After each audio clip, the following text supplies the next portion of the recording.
भारत देश की आज़ादी को आज 74 वर्ष बीत चुके हैं। आज हम स्वतंत्र भारत में अपनी सांसें ले रहे हैं, जो कि एक समय पर नामुमकिन सा लगता था, लेकिन हमारे देश के वीरों और महान क्रांतिकारियों ने इसे मुमकिन कर दिखाया। उन्होंने अपने देश के प्रेम के लिए प्राण तक गंवाने में कोई शंका नहीं की। उन्होंने हमारे देश का गौरव बढ़ाया और एक स्वर्णिम इतिहास रचा। उनके इस महान कार्य को भुलाया नहीं जा सकता। उनके बलिदानों की कहानी को कई बार पर्दे पर दिखाने की कोशिश की गई है। एक बार फिर बाहुबली बनाने वाले निर्देशक एस.एस. राजामौली ने 400 करोड़ की लागत से RRR फिल्म बनाई है, जो कि 25 मार्च 2022 को रिलीज होगी। इस फिल्म में 2 real life heroes Alluri Sitaram Raju और भीमाराम कोम को दिखाया है। फिल्म में NTR जूनियर ने कोमाराम भीम की भूमिका निभाई है और उनकी पत्नी के रूप में आलिया भट्ट नजर आएंगी, और रामचरण ने सीताराम राजू की भूमिका निभाई है। इसके अलावा फिल्म में अजय देवगन और श्रेया सरन भी दिखाई देंगे। एस.एस. राजामौली ने इन दोनों क्रांतिकारियों के जीवन से प्रेरित होकर ये फिल्म बनाई है। आइए इन दोनों महान शख्सियतों के बारे में जानते हैं।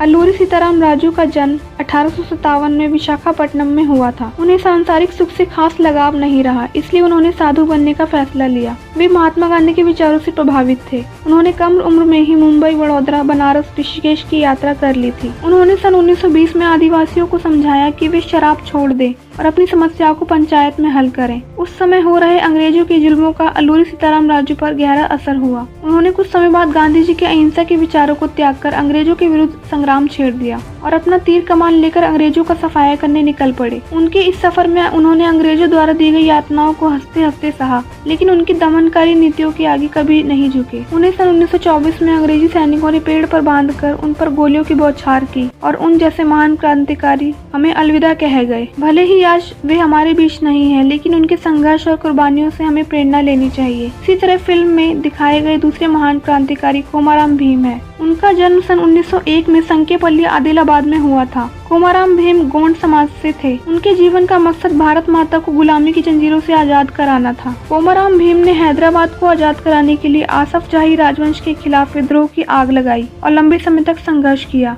राजवंश के खिलाफ उनकी लड़ाई काफी लंबी चली और इसके चलते वे अपने जीवन के एक लंबे समय तक इधर उधर वन में भटकते रहे। उन्होंने जल जंगल जमीन का नारा दिया था। उन्होंने आदिवासियों के हक के लिए लड़ाई लड़ी, जिसकी वजह से जमींदारों द्वारा उनके पिता की हत्या कर दी गई। इसके बाद उनका परिवार संकेपल्ली से सरदारपुर चला गया। कोमाराम ने 12 गांवों को इकट्ठा कर गोरिल्ला सेना का गठन किया। आदिवासियों के लिए लड़ते लड़ते 1 सितंबर 1940 को वे शहीद हो गए। उनकी मृत्यु के बाद आसिफाबाद जिला का नाम बदल कर कोमाराम भीम रख दिया गया। ऐसे महान आदिवासी नायक को शत